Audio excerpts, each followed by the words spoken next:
And welcome to another edition of Two Steps Ahead podcast, encouraging you to take your passion, make it happen, let yourself be great. I'm Sonn Eidem. Coming up on the show, I want to talk about something that kind of is the next step to what we talked about last time. I was going through some things from my youth, the baseball of my youth, and it reminded me of this guy that I played ball with. It was probably, junior high, middle school age, right before you go into high school, because in high school, you play on the high school team, I guess. And I remember his name was Mike Asperry, and this was the first guy that I came across that I saw that could actually make the ball move dramatically when pitching. You hear about curveballs and, maybe sliders, whatever. But this guy could throw a pitch. It would be headed right for the batter.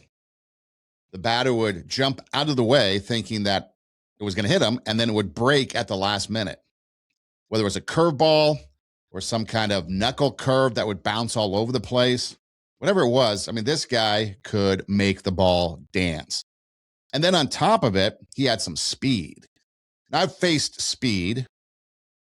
So the speed wasn't that imposing. Because, again, most of the kids growing up, if they had speed, it was a fastball and it was straight.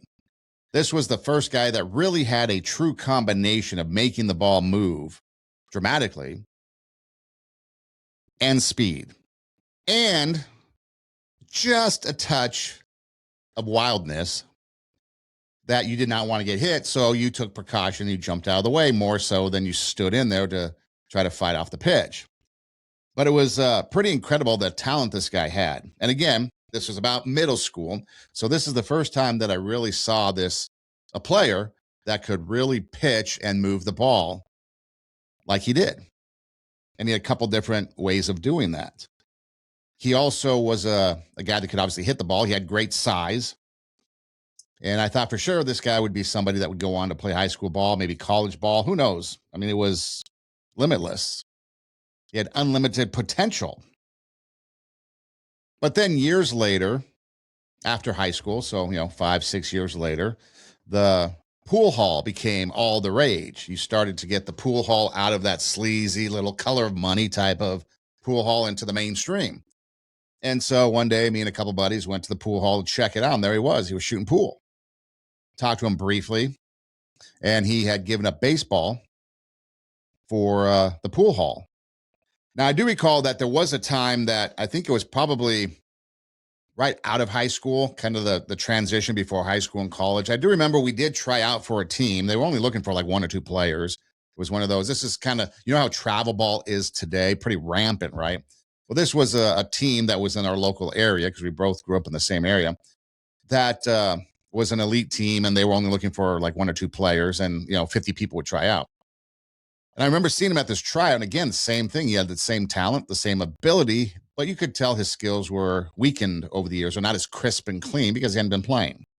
And then years later, the pool hall, and he had given up baseball and gotten into pool. I don't know where he is today, but this guy, I remember thinking, had unimaginable talent and unlimited potential. A gifted athlete.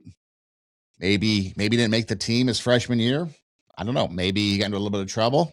Maybe he just kind of lost interest. Maybe you know somebody like that has a lot of talent, a lot of ability. I know I gave up playing baseball my senior year because the program I was in, the school I was at, the baseball seemed to me was more of a waste of time than having the benefit to my life. So I walked away, not because I wanted to necessarily, but I thought I could do better things with my time than waste it away on a baseball field that was really giving me nothing in return. Or maybe you know of a student, a bright student that stops trying, or a creative person, and they're so talented in their art, but yeah, maybe they don't want to share it. Or maybe they just stop giving up or stop doing it and they give up. And then you ask yourself, why does this happen? Well, people who fail to chase their dreams or live up to the potential, maybe, is what we fall under the things that hold us back. And we want to break the invisible barriers so that we can achieve our best life. And for these people that didn't quite make it, it's not because they failed from a lack of ability. They failed because something invisible quietly held them back. And I see it a lot in athletics too. There's just something there that keeps an athlete from putting in the time. They fail because something invisible quietly holds them back. And they show up in different ways. Is it tangible? Well, no, not necessarily. For example, an invisible barrier could be, I'm going to start this next month. I'll start tomorrow. How many of you want to go to the gym and you're going to do it tomorrow, and then you never make it? Or you want to plan for something, but I'm not ready yet. I'm not ready yet. When I was teaching broadcasting at college, that was one of the things that kept a lot of people off the air. Everybody wants to, go on the air, be a superstar, right?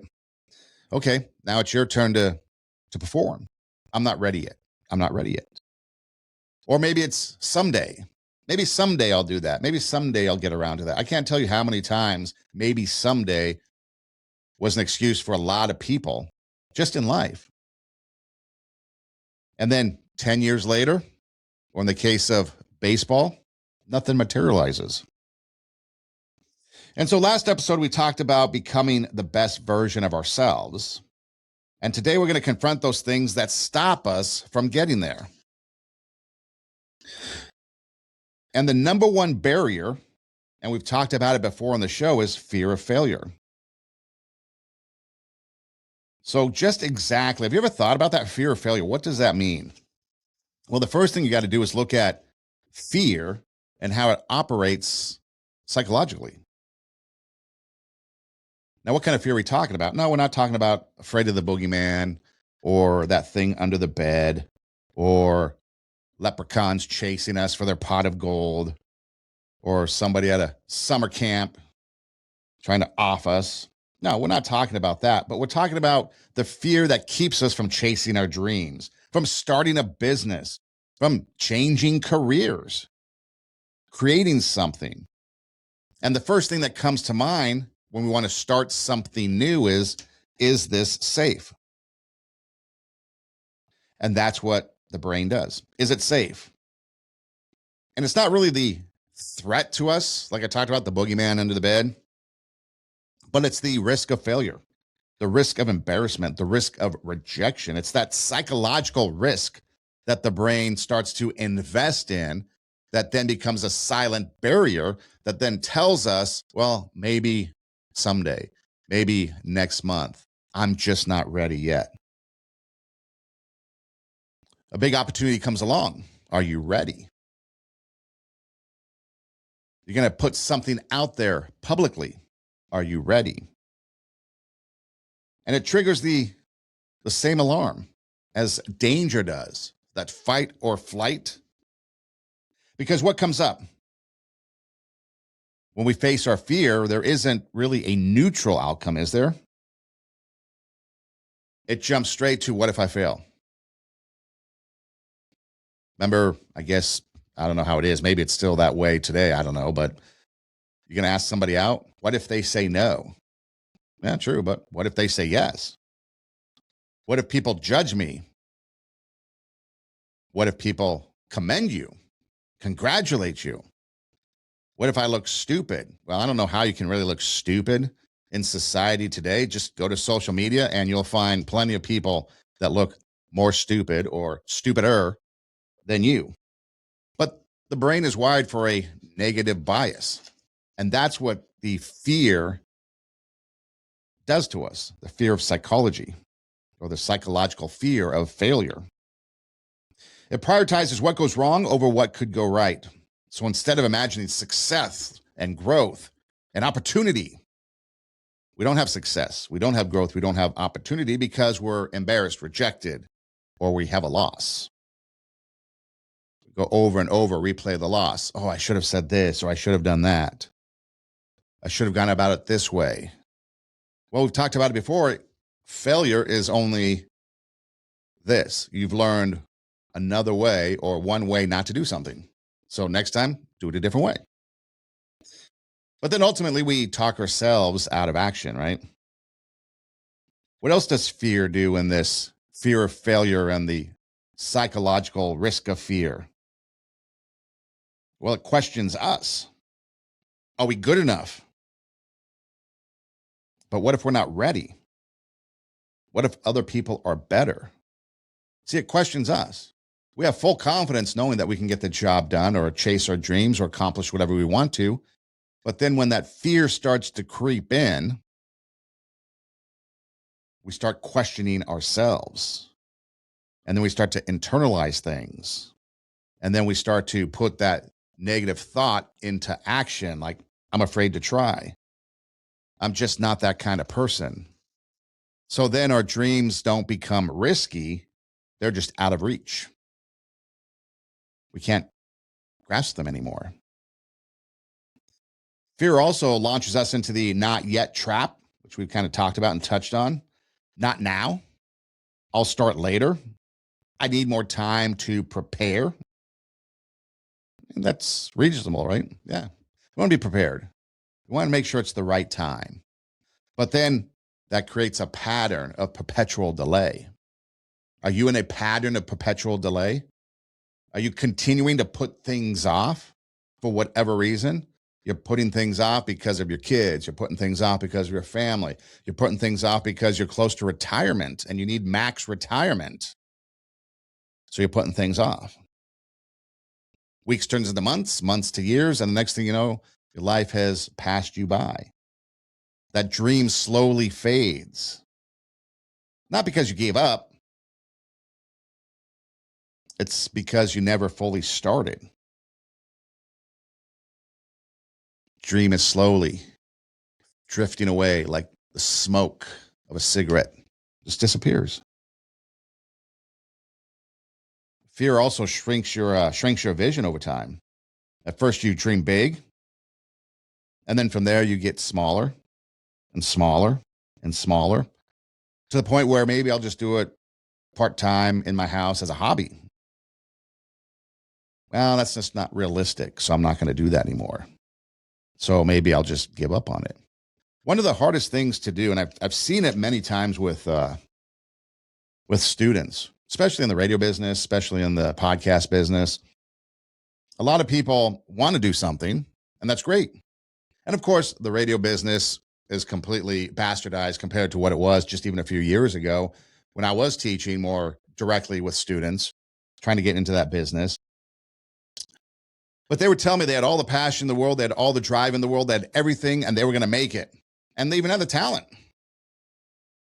But then something, their friends, a significant other, boyfriend, girlfriend, whatever, something stopped them from doing it because it takes drive, it takes determination to keep something going. I'll put it off. Oh, I'll do an episode next week. I'll do it next week. I'll do it next week. I'll pick it back up next week. Next thing you know, weeks and weeks have gone by and you haven't done one. Now, sometimes that's because life happens. You have to work overtime. We get it. Life happens. But I'm talking about people that are letting fear shrink their dreams and eventually allow their dreams to float away.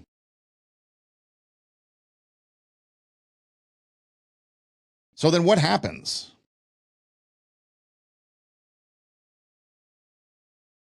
Well, have you ever thought about you wanted to do something, but you start to get in this psychology of fear of failure?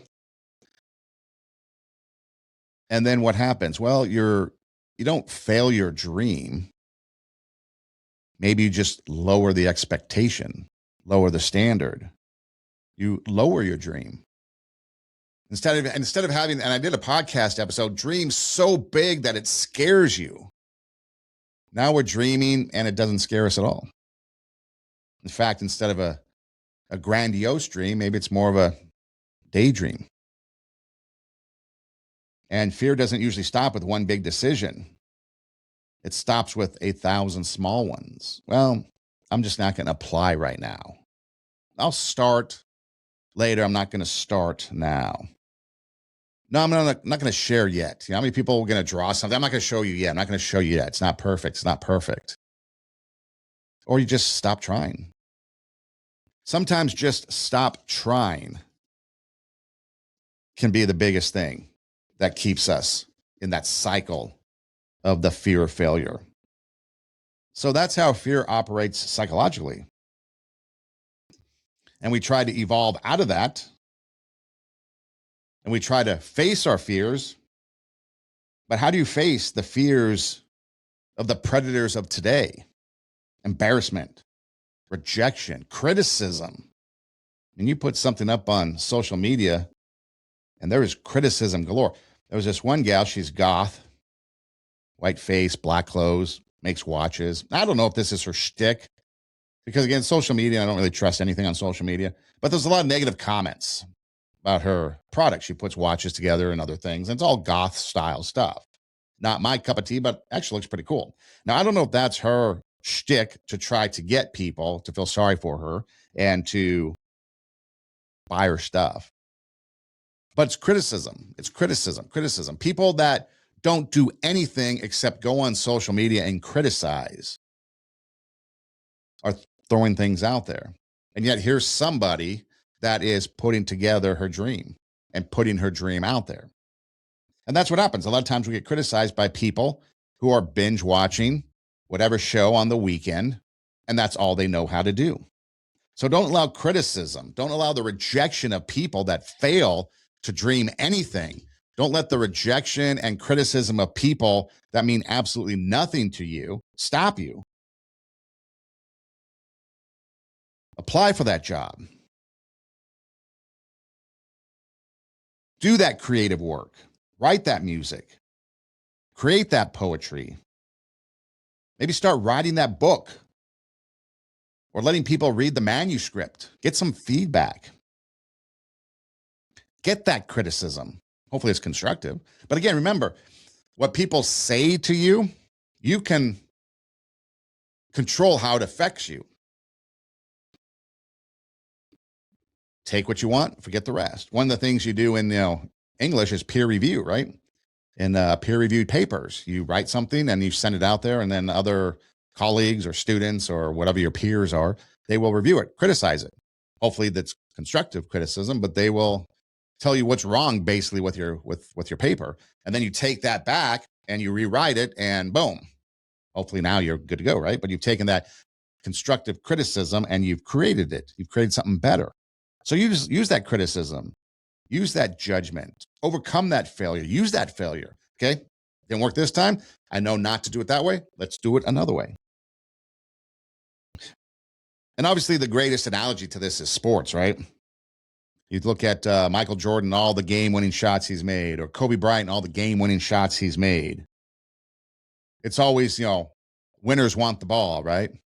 There was a story about Casey Jones and the Boston Celtics. He was a coach. They're playing a game, and the other team was keen on Larry Bird that was having a big game. The other team was winning down to the final shot, and Casey Jones draws up this play, and Larry Bird's going to be the decoy. And then Larry Bird looks at the coach and says, I'll make the shot. And then Casey Jones is like, okay, he'll make the shot. And they gave him the ball and he made the shot. But again, how many times did Larry Bird get the ball and not make the shot? Because we remember the successes a lot more than we do the failures, but it's the failures that get us to the success. I think I mentioned this last time. There's a poster somewhere I read where I think it's like a soccer player, maybe Messier or someone like that. And it says, it took me 17 years, 8 months, 10 days, and 12 hours to become an overnight sensation. Got to put in the work. Imagine the criticism, the judgment, the failure someone like that goes through to become an overnight sensation. But the great players keep shooting. The great players want the ball. So failure is not evidence that you should stop. It's evidence that you are trying.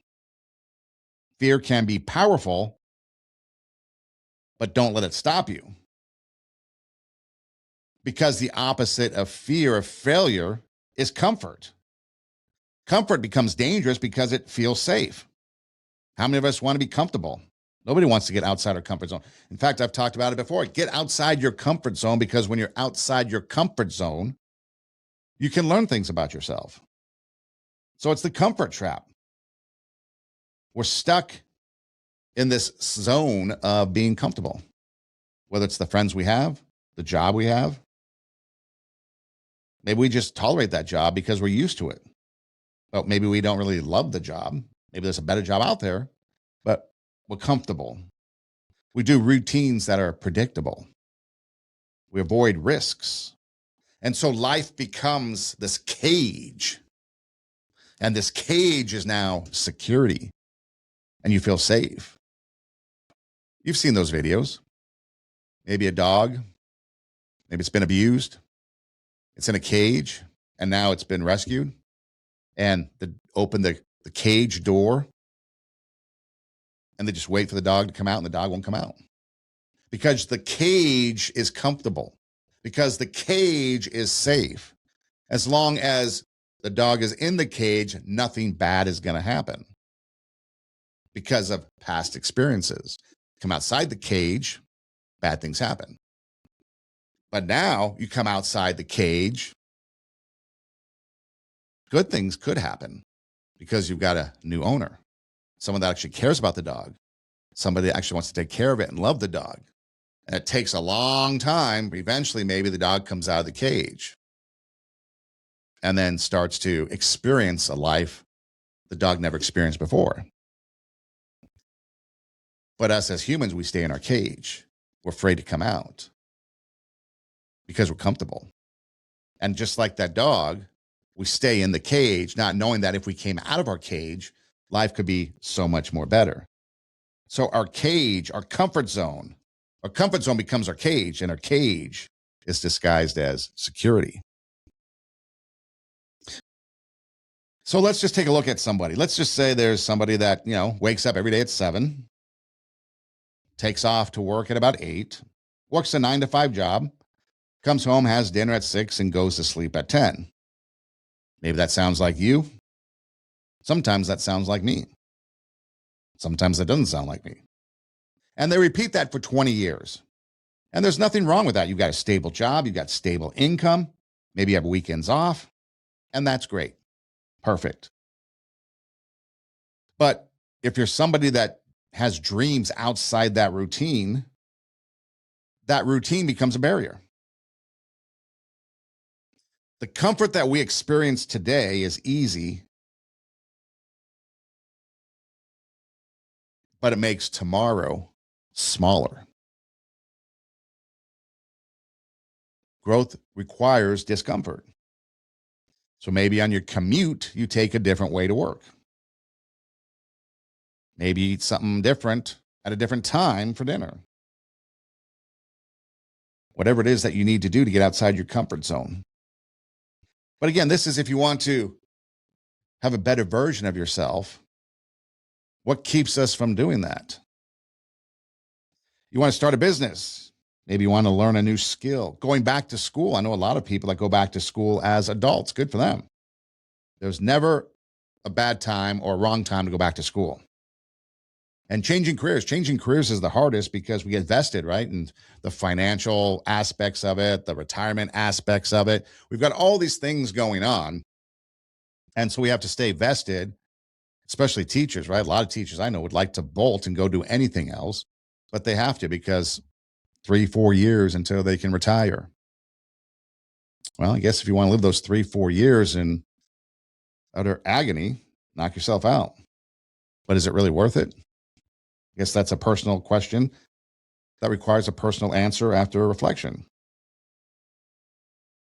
But if you get outside your comfort zone, you expand your life, things are going to get better. So we're talking about fear. We're talking about that comfort zone. But the biggest barrier that keeps us from becoming our best self, distraction.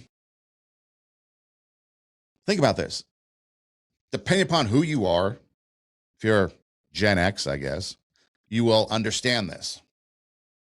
But imagine how much more distractions there are today in daily life than there were when you grew up.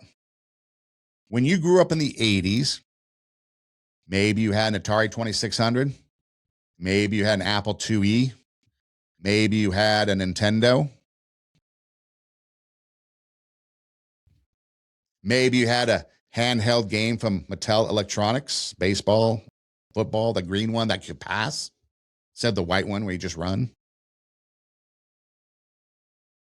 But what do we have today? And then on top of it, depending on where you are, growing up in LA, we had Channel 2, Channel 4, Channel 5, Channel 7, Channel 9, 11, and 13. And then maybe KDOC, which no one ever watched, but that was on the UHF channel, right? And then maybe, I think there was a religious channel, TBN. So maybe 9 channels you could get without cable. I know cable came along in 79, depending upon where you were at. You had On TV in LA, one channel, watch the LA Kings. But you were very limited, right? We were very limited. I didn't know anybody that had cable. I didn't have cable till I was in college. High school, yeah, people started to get more and more into the cable world. But it wasn't as rampant as it was today. Today we have unlimited amount of channels. We have unlimited amount of streaming services, Prime Video, Netflix, Tubi, Plex. Then you have all the sports things you want in the world. In fact, there was a time where if you grew up in LA and you wanted to watch the Dodgers, you either had to listen on the radio if they were at home or go to the game. The only time you could watch them was when they were on the road because of blackout restrictions. Same thing with the Lakers. The only time you could watch them on TV was when they were on the road. Now you can buy packages where you can watch every single game. And not only every single game of your favorite team, but every single game of every team in that league and every league. That's just television. Now you want to look at video games. Well, you've got all kinds of video games, all kinds of video game platforms. And on top of that, you've got all kinds of games on your phone. On top of that, you've got your phone. So we are in the most distracted time in human history. And phones alone can steal hours and hours and hours of our time. Thus, the barrier is distractions. What's your typical evening like? What do you want to do? You want to start a fitness routine? I mean, we're like a few months into the year. Biggest resolution at New Year's time is join the gym. How's that working out for you? Maybe you want to learn a new skill, a new language, learn to paint, play an instrument, maybe write a book. So whatever it is you want to do, whatever it is your New Year's resolution was at the time, how's it going? Have you swapped it out for social media? Have you swapped it out for those streaming shows, the Netflix and binge? Do you go to the phone to check the news every 5 minutes? What about the endless notifications? Bing, bing, bing, bing, bing. And so what we get into is an idea that's called the attention economy. Basically, everyone and anyone, especially large companies, they are after one thing, and that is your attention. So what is the attention economy? Well, basically, if you don't control your attention, someone else will. How many times have you picked up the phone to check one thing, and then 30 minutes later, you're still on the phone scrolling through that one thing? And maybe you never get to that one thing that you initially went to pick up the phone for. That's not by accident, you know. And really, that's not because of a lack of discipline either. It's designed that way. In fact, there's a really good documentary on Netflix. I know there's a few, but there's one, I believe it's called, getting them mixed up between a couple of them now, but I believe it's called The Social Dilemma. Anyways, they interview all the top people that started these social media apparatuses. And one of them talks about, for example, the like button. They thought the like button would be a way for people to express that they liked what they see. Little did they realize that that like button would cause anxiety, depression, and lead people to suicidal thoughts. What was intended for good turned out to be something that people used for bad or took it as bad. Because originally the design was just have photos and there was no interaction. But now you have the heart and the like and the share. Well, those were all designed to be positive things, but society and mankind have turned them into negative things. Okay, that's an example. But through that whole thing, that whole social media documentary, all they talk about is ways to be able to get you and grab your attention and keep you scrolling. That's why when you talk about something completely random, you look at your phone and all of a sudden there's all kind of ads for whatever it is that you talked about. Let's say you bring up the word mattress. All of a sudden you're getting mattress ads. Or if you scroll on one thing and you pause for a couple seconds looking at, let's say, a video that maybe you never really looked at before, not your niche. I don't know what a good example is, but let's say you are looking at magic tricks. Okay, let's say you're scrolling through and magic, you don't really care about magic. You've never seen magic before, but hey, someone does a magic trick. And you're like, oh, that's pretty cool. Next thing you know, more magic videos start to appear, right? Because you stop there for a second. It's designed, the algorithm's designed to grab your attention. That's the design. So what is the attention economy? Well, first of all, you got to realize that your attention is the most valuable resource in the world. Because wherever your attention goes, people make money. You think oil, gold, money, right? No, your attention. Think of all those influencers that are making money, however much money on social media. You know what they're making money off of? Your attention. When you have all those top influencers sitting there and saying, get ready with me, or let's do a haul, or whatever they're doing, they're making money off of your attention. Did you ever think about that? They get paid for the amount of likes, for the amount of views, for the amount of time spent. And it's all because of your attention. Because of your attention, your time goes there. If your attention goes there, your time goes there. If your attention goes there, your energy goes there. Think about that. And that's why companies vie for your attention. That's why there's social media platforms. That's why there's streaming services. That's why there's apps and games. Because where your attention is, that's where you go. And so what do people try to get out of you? They try to keep you engaged for as long as possible. Because the longer you stay, the more ads you will see, the more data they will collect, and the more money they make. So basically, your distraction is their profit. Your attention is their profit. And that's why we fall into that attention economy. The more you are on there, and then what are you benefiting, really? I mean, what are you benefiting? Probably nothing. I mean, there was a time when I used to look at social media a few years ago, and it was all about photography, like how to take pictures with your iPhone, how to, take angles, lighting, all that stuff. Or maybe how to post things, right? Create better posts. And so that's what got me into kind of looking more closely at social media. And then, of course, the pandemic hit, and then it became a free for all. And now it's just a bunch of garbage of people spouting their views and hating on everything and criticizing and judging. And that's all they know how to do. Plain and simple.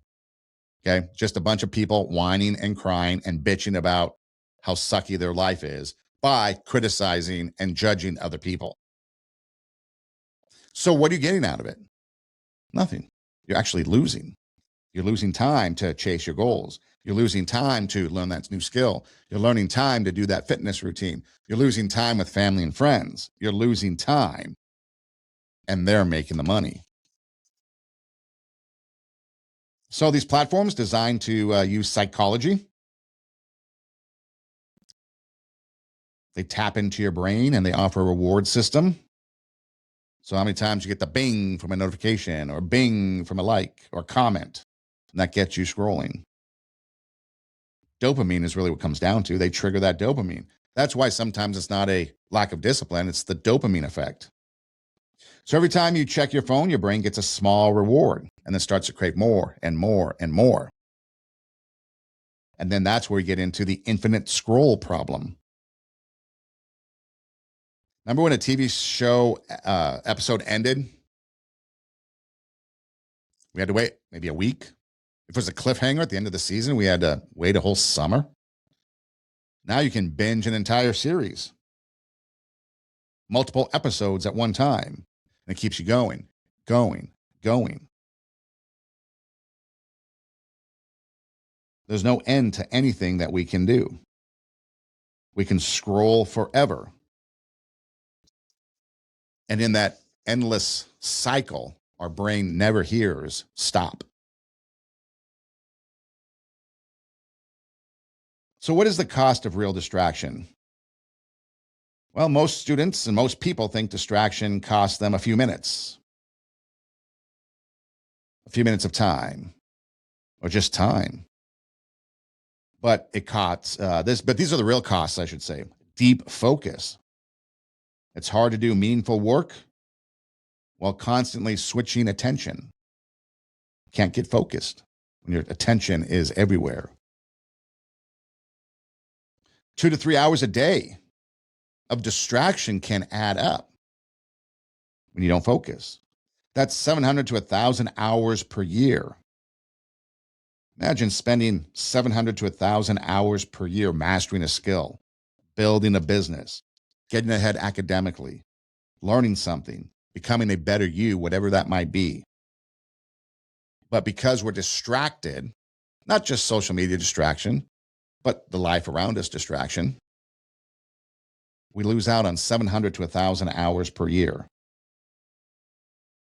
that we could be focusing on something. And then the biggest hit is our future. Every time we choose a distraction, we're choosing a different future. It's not dramatically, but gradually. You are no longer learning that new skill. You're no longer getting in shape. You're no longer starting that new business, or maybe to the levels that we want it to be. So that distraction keeps us going. And again, it's not just managing our time, but we're competing against billion-dollar companies, teams of psychologists, engineers designing addictive systems just to capture your attention. So if you feel that distraction is because you're weak, no, it's designed, and really you're up against something more powerful. And then what happens? You don't rise to your goals, you fall to your habits. And then your habits are shaped by what you consistently give your attention to. So it really comes down to this. If you're talking about this attention economy, all the distractions and everything, right? Everyone's vying for your attention. What you give your attention to will determine the outcome of whatever it is you do, the product of your life. So if we're giving our attention to distractions, then we're not rising to our goals, we're falling to our habits.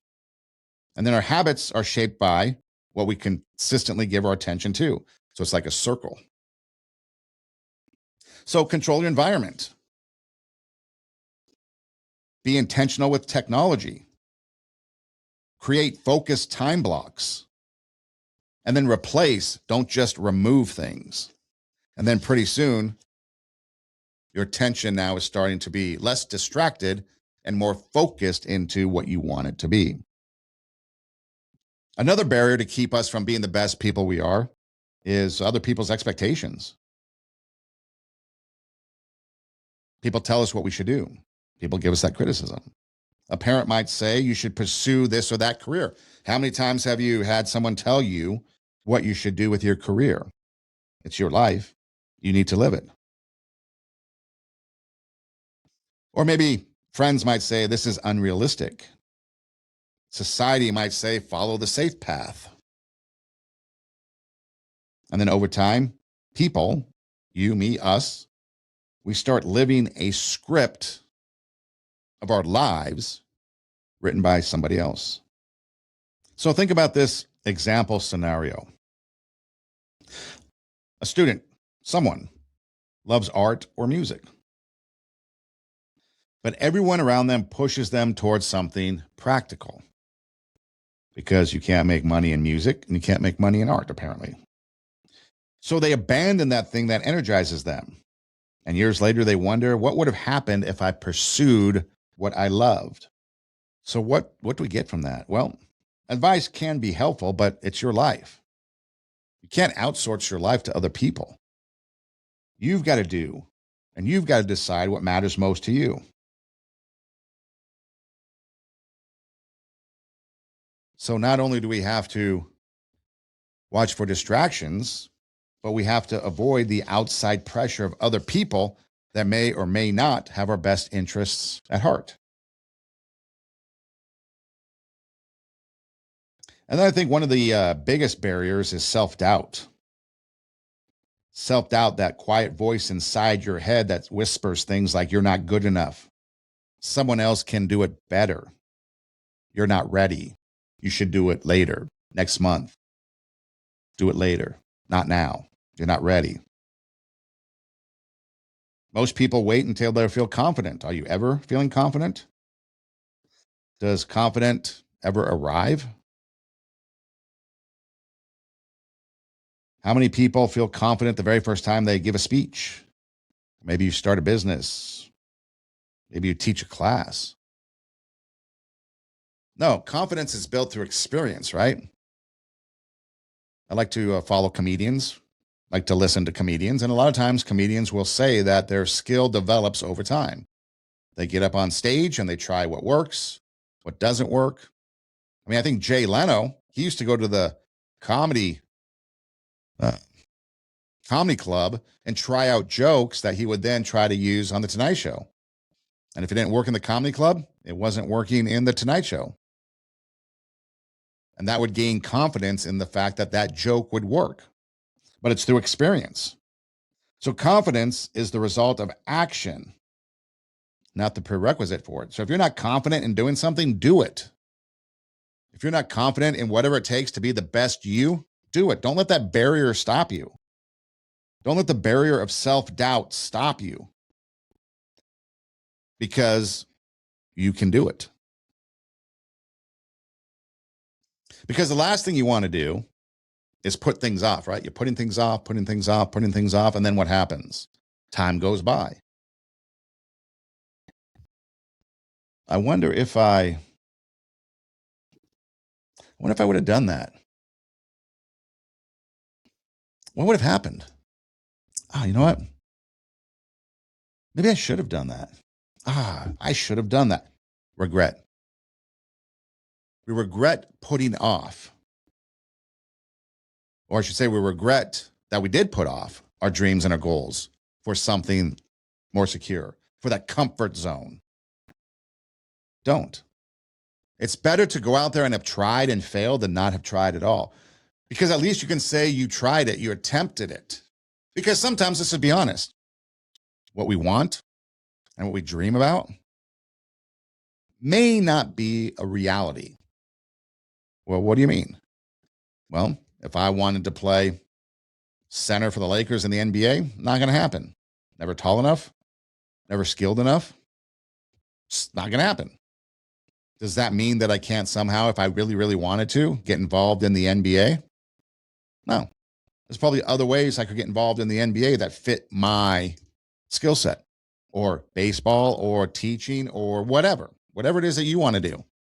There are probably ways that you could do it. Maybe just not the way you think. Because again, maybe you're not designed to be that particular position, because maybe you're designed to influence and help people in another arena. Maybe we're designed, and maybe our purpose in life is to impact others through something that is unseen right now in our own eyes.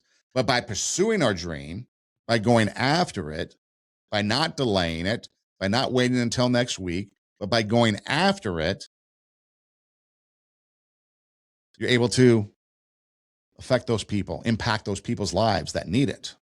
Let's take podcasting, for example. Let's say you want to be some superstar radio guy, radio gal. That's great.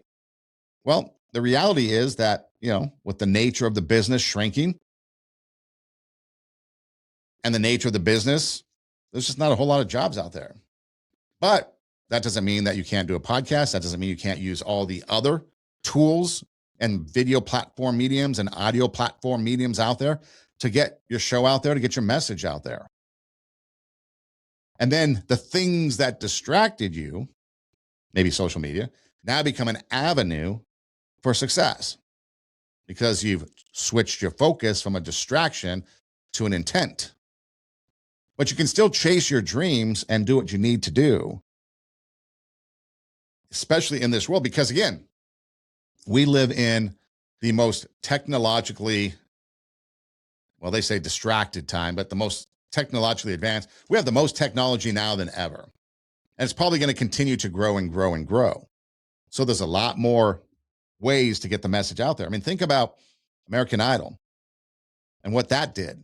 Before, you used to have to go out there and maybe get an agent, go play in the clubs, find a record executive that will sign you to a deal, usually not a good deal, and on and on and on, right? Now what we do, well, now we can make music in our basements, in our bedroom, put albums out there. We can put our music out on social media. Don't have to always do the clubs as the lone way to get our music out there. There's plenty of ways to get whatever it is that we want, whatever our goals or dreams or passions are, to get them out there in front of an audience. Many more ways than just even a couple decades ago. So don't get stuck. Don't have that regret. Try. It's better to try than never to try at all.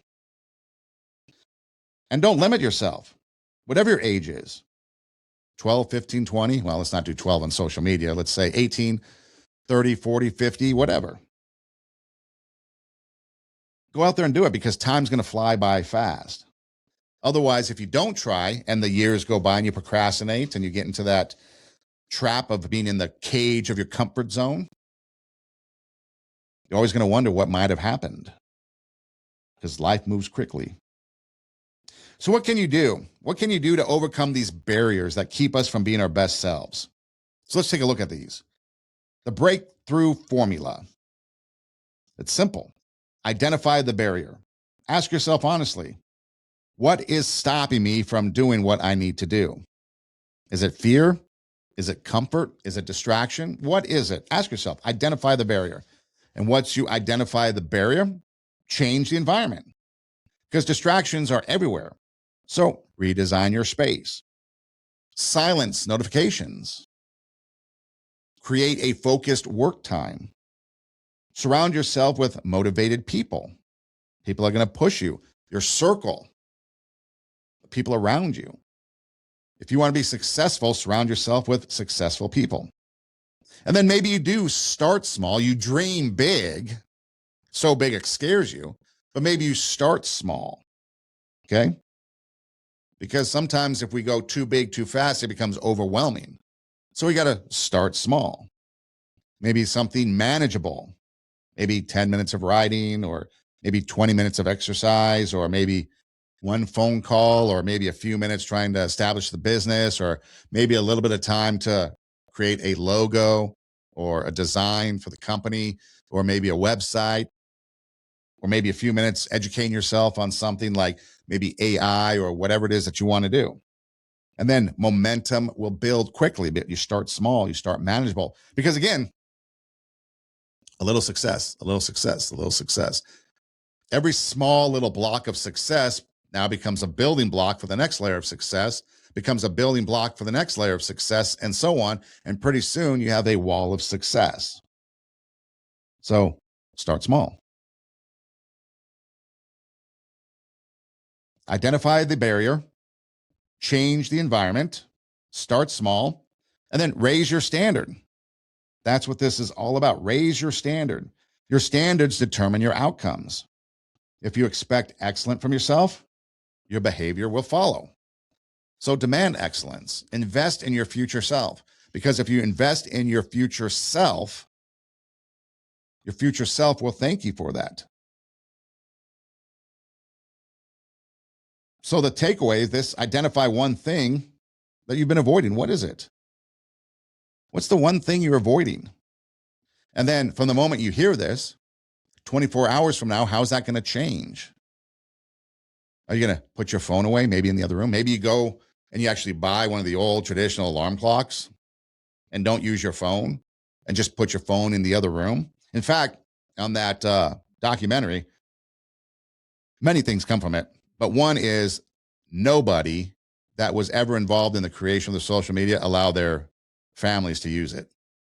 In fact, there's also been stories, rumors, whatever, that people will cover with the piece of tape, the camera, if they have a camera on their computer, because big brother, big sister, watching, listening. But they don't let their kids use it. They put it in the other room. They don't have their likes and notifications on. I mean, they keep it bare minimum because it becomes addicting. And again, maybe not by choice, but because your distraction equals their profits. And so they do it intentionally with psychological algorithms and things to reward that brain. And if you really want to get into it, it's the amygdala and the dopamine and all that scientific stuff, but it's real. It might not just be because of you. It might be because of the design. Sometimes it could be because of us. We're just lazy. We allow our distractions to keep us going. But again, what are you going to do? What's that one thing? Are you going to apply for the opportunity? Are you going to apply for school? Go back and get your education? Maybe learn that musical instrument, learn that language, but you got to sign up for it first, right? Maybe you're going to start that project, whatever that project might need. Maybe that project, let's say it's DIY, maybe it requires you going to the store and buying a hammer and some nails and maybe a couple pieces of wood or paintbrush, something simple, something basic. What's something, though, that you can do from the moment you hear this in the next 24 hours to start that change? Start refocusing from a distraction to a focused, this is what I want to achieve. Write that first line of a book. Compose that first line of lyrics, those first couple notes. Practice them. Learn what a scale is. Whatever. Begin that habit. Make that phone call. Because one action does create momentum. It's like a domino effect. Knock one domino over, all the others start to fall over, right? So make that call, get that motion going, get that action so that there's a reaction. And that reaction becomes maybe a call back, maybe they send you some information, maybe you get home and now you've got your tools that you want to use, whatever it is. And the next thing you know, you're moving towards your future and there's no regret. Because again, you got to think about this, okay? Your future is not determined by talent alone. Go back to the beginning, Mike Kasperi, a lot of talent. Something, I don't know what, but something kept him from achieving whatever it was baseball-wise. But he had the ability, he had the talent. And from middle school, the team that we're on in the junior high era, right before high school, and we went to different high schools, but then after high school, we both tried out for a team. So I know that his interest in baseball was before and after. So he was still interested, but somehow something kept him from doing it. And he had all the talent in the world. Don't know what, but something. That's not to say he's a failure, but that's just an analogy. Talent alone isn't going to get you there. It's determined by the decisions that you make when fear of failure, when comfort, your comfort zone, that becomes your cage, your security, and doubt begin to appear. So right now, if you're listening to me, every person has potential beyond what you can realize. I always say there's greatness inside of you, right? You have inner greatness. So every person listening right now has potential far beyond what you realize. But potential only becomes a reality when you act upon it. So raise your standards, break your barriers, and stay 2 steps ahead. And eventually you'll be able to chase your goals, chase your dreams, take your passion, make it happen, and let yourself be great. If you want to find out more, you can check out our website at radiowarp.com. That's radio, W-A-R-P, radiowarp.com. You can click on the Two Steps Ahead podcast logo and past shows will pop up. There's also some other things on there, other shows that might be of interest to you, both music and podcast style. But radiowarp.com, radio, W-A-R-P. We're on all of the social media sites, Instagram, TikTok, Facebook, etc. You can listen to the show anywhere you listen to podcasts. So we're easy to find. Hey Siri, hey Alexa, hey Google, play TWO, Two Steps Ahead podcast. And the two is TWO spelled out. So everything is TWO, Two Steps Ahead podcast. And then you can go ahead and email the show. Email me, twostepsaheadpodcast@gmail.com. I'll reach out, or if you reach out, I'll respond, get back to you. And again, open invitation. If you think that there's nobody there that can help you, reach out. If I can't help you, I'll help find you someone that can help you. So you never have to go it alone. So remember that. You're not out there alone. So we're easy to find. Internet search, social media, listen anywhere you listen to podcasts, YouTube, Rumble, all the social media sites. And most importantly, our website, radiowarp.com, radio, W-A-R-P, radiowarp.com. This is Two Steps Ahead podcast, encouraging you to take your passion, make it happen, let yourself be great. I'm Sonn Eidem. Hey, thanks for listening. Do tell a friend. And until next time, God bless.